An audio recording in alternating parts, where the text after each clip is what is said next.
পরে যে কাবিননামাটা হয় ওই কাবিননামাটা ওর কাছে রাখছে। তাহলে ডকুমেন্টটা আমার কাছে আমি কোথায় পাবো? আমি এখন সবাই যদি আমার ডকুমেন্ট চাই আমি ডকুমেন্টটা কোথায় পাবো? কিন্তু আমার তো কাজী অফিসে নিয়ে যে বিয়েটা করতো, তাহলে তো আমি কাজী অফিসে যেয়ে সেই ডকুমেন্ট আমি পাইতাম।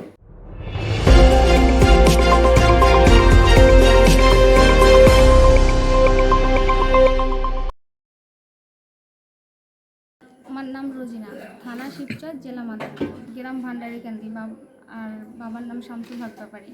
25 বছর বয়স। আমি এখানে গতকালকে আসছি, মানে বিয়ে ঠিক হয়েছে ওর। আমার সাথে 10 বছরের সম্পর্ক।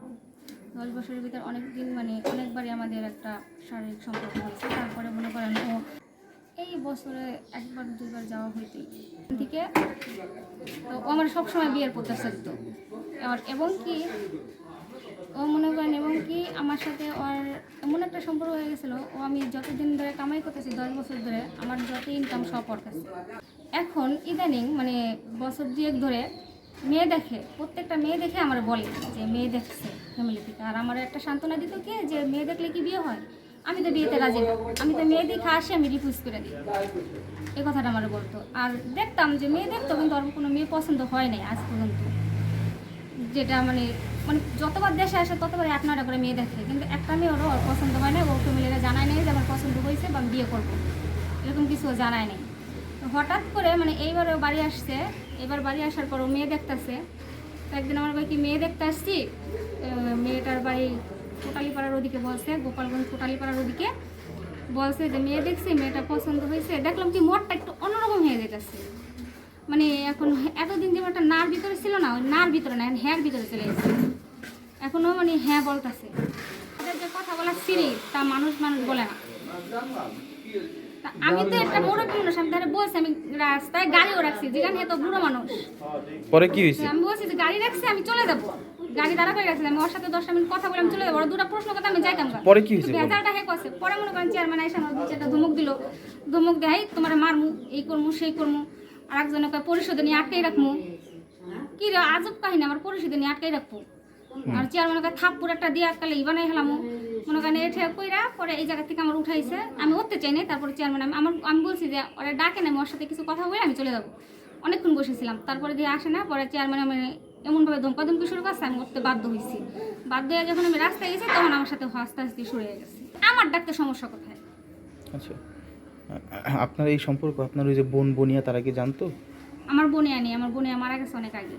আচ্ছা, আমার বোন জানতো, বোনের দেবরা সবাই জানতো, এবং কি এলাকার অনেকে জানে, সবাই জানে, সবাই জানে। একটা কাজের মাধ্যমে মানে ওর বন্ধুর বাসায় নিয়ে কাজের মাধ্যমে আমার বিয়ে করছে। কাজের মাধ্যমে? হ্যাঁ, মানে কাজী ডেকা। পরে যে কাবিননামাটা হয় ওই কাবিননামাটা ওর কাছে রাখছে। তাহলে ডকুমেন্টটা আমার কাছে আমি কোথায় পাবো? আমি এখন সবাই যদি আমার ডকুমেন্ট চাই আমি ডকুমেন্টটা কোথায় পাবো? কিন্তু আমার তো কাজী অফিসে নিয়ে যে বিয়েটা করতো, তাহলে তো আমি কাজী অফিসে যেয়ে সেই ডকুমেন্ট আমি পাইতাম। তাহলে কি আমার স্ত্রী, আমার মেয়ে, আমার বউ, আমরা এনে এমনি বই দিচ্ছি। আমার কথা আপনি বলেন। হ্যাঁ, গরম, এনে ঠান্ডা। ওনার লগে দিই 2টা ছেলে, একটা ছেলে আটকা দিয়ে গেল, 8টা ছেলে আয়। উনি দৌড়দৌড়ি করে এই ঘরের মধ্যে ঢুকে।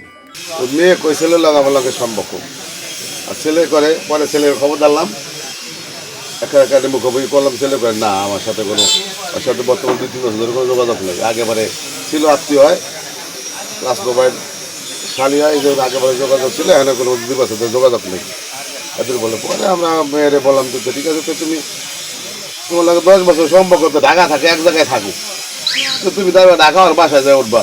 আইনগত ব্যবস্থা যেটা আইনে যেটা সিদ্ধান্ত দেয়, এছাড়া আমরা কী করব? এই তো আমাকে আমরা নাকি জোর করে বাড়ি করে দিয়েছেন। আপনি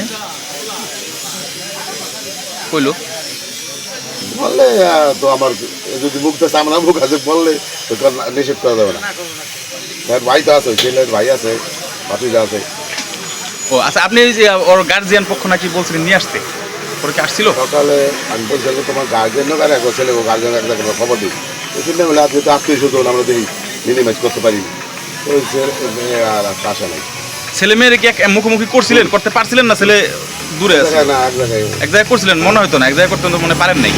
এক জায়গায় কথাবার্তা ছিল। ছেলে বলে বাইরে গেছে গা, আসার পরে তো বাড়ির লোকজনও করলো যে ছেলে, আর পরে ও আর পরে ছেলে নামে পরে বিশ্রী আনা হয়েছিল খবরটা। ও আচ্ছা, ঠিক।